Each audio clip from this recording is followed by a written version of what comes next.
I'm very proud. We look forward to the results, whatever they are.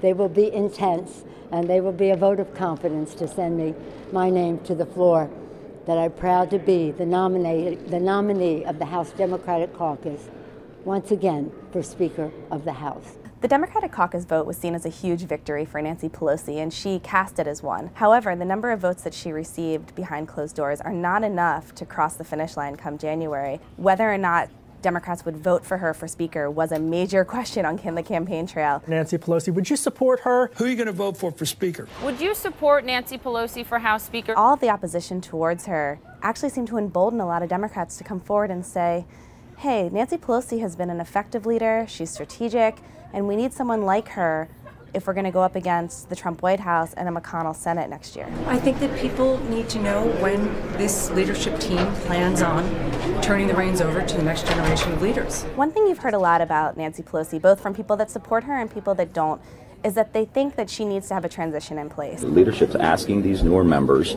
to vote against a promise that they made to their constituents, which I feel opened the door for them to be able to win. And when you win saying one thing, you can't come down here and have the leadership ask you on your first vote to go back on your word. What was interesting about the opposition to Nancy Pelosi is that it actually came from her right flank, that it was the more moderate conservative Democrats that wanted to see new leadership. It wasn't coming from these progressives. In fact, there were some members that said she was the most progressive choice. And so that also sets up an interesting dynamic come next year when these progressives want to put forward ambitious legislation, and Nancy Pelosi has to kind of balance their wants and their demands and their loyalty, frankly, with the more moderate Democrats who will have the toughest time winning re-election in 2020. Notably, no one ran against her in this caucus nomination, and what the Never Nanciers are hoping is that she won't be able to secure enough votes come January that someone will kind of rise out of the dust to take her on.